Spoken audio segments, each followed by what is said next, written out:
Bapak, Ibu, dan saudara sekalian yang dikasihi Tuhan, pada hari ini kita merayakan Hari Raya Santo Yosef Suami Maria.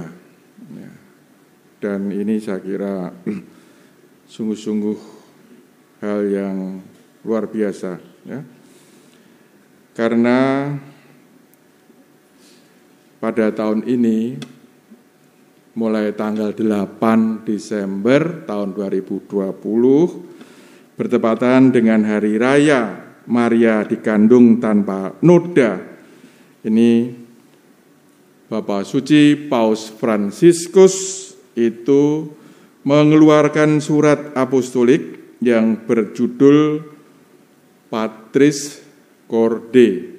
Patris Corde artinya dengan hati seorang bapa. Dan surat apostolik ini sekaligus menandai mulainya tahun Santo Yusuf. Ya. Biasanya Bapak Uskup itu bukan Yusuf kalau bilang Yosef, ya. Santo Yosef, ya, bukan Yusuf. Ya. Jadi mulai tanggal 8 Desember tahun 2020 sampai dengan 8 Desember tahun 2021 ini adalah oleh Bapak Suci Paus Fransiskus itu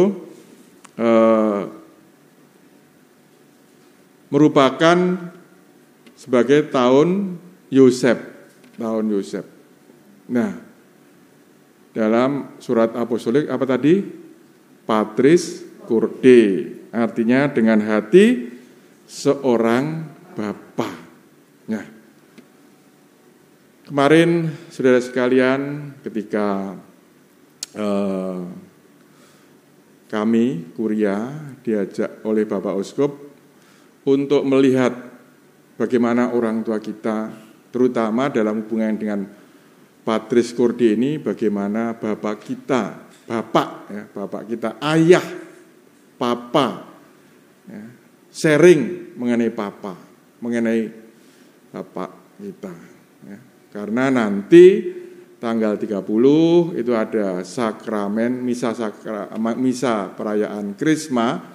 Bapak Uskup mau merayakan memberkati minyak, terutama minyak Krisma, itu nanti tanggal 30 di Jati Jejer, ya, dikumpulkan di sana semua imam-imam di Kusam Surabaya.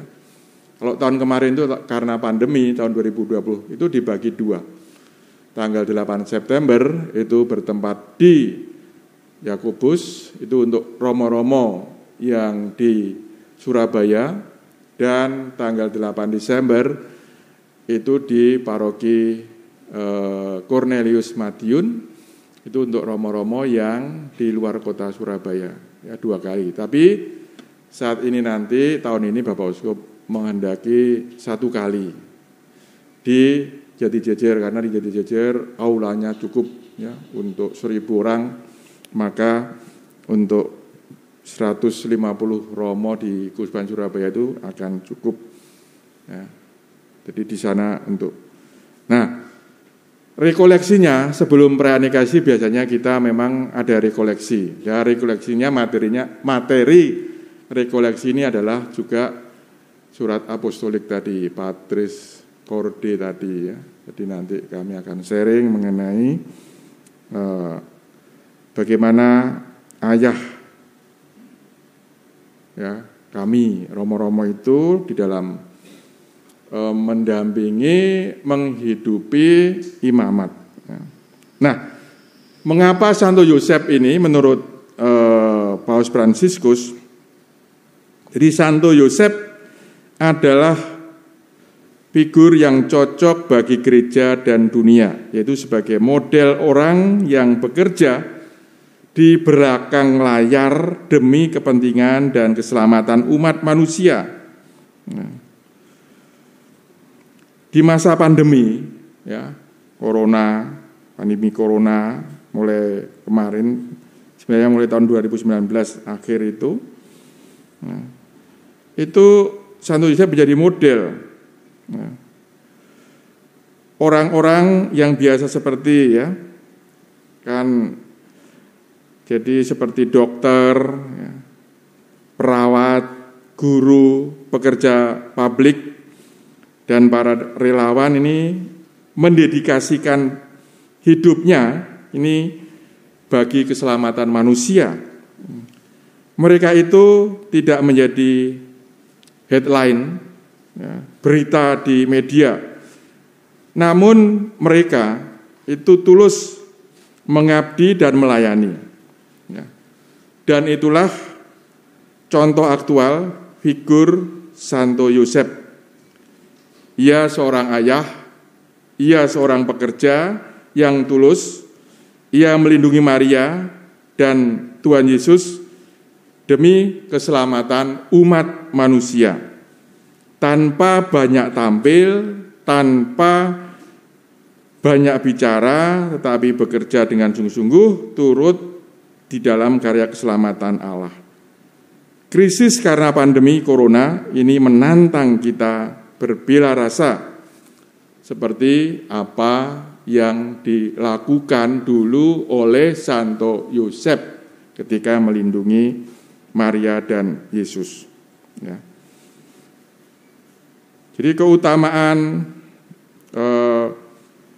Santo Yosef ini menurut Paus Fransiskus, dia adalah sebagai bapa yang penuh kasih.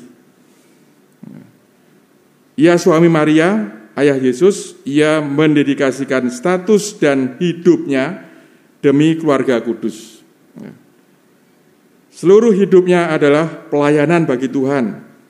Yosef juga adalah seorang bapa yang lemah lembut dan juga penuh cinta. Ya. Jadi dadanya ada beberapa keutamaan mengenai Santo Yosef ini. Ia juga seorang bapak yang siap menerima Maria dengan tulus hati. Ia percaya kepada kata-kata malaikat Tuhan.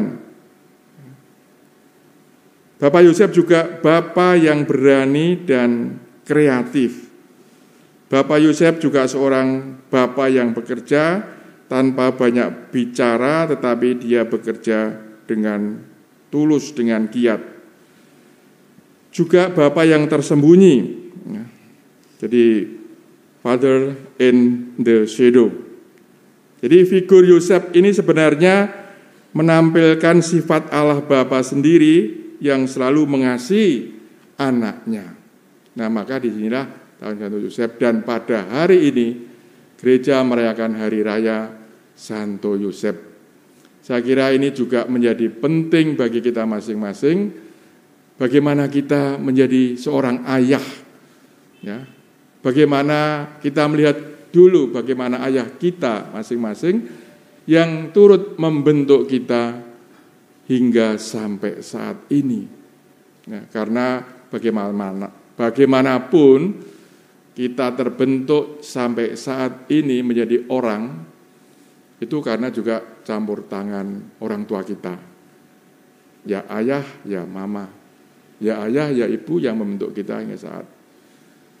Pengaruh orang tua membentuk kita sampai saat ini. Nah, dan marilah pada hari Raya Santo Yosef ini kita bersyukur kepada orang tua kita masing-masing. Meskipun mungkin ada yang sudah meninggal. Kalau saya memang orang tua saya dua-duanya sudah meninggal. Saya yatim piatu dipelihara oleh negara, artinya yatim piatu. Tapi kita bisa bersyukur atas kedua orang tua kita, ya, yang telah membentuk kita, yang telah memelihara, memperhatikan kita, hingga kita masing-masing menjadi aku, seperti aku yang sekarang ini. Ini syukur kepada orang tua, syukur kepada Tuhan, syukur kepada sesama yang teman-teman dalam perayaan kesempatan ini. Dan Tuhan akan memberkati kita semua. Amin. Kita lanjutkan dengan ada doa umat.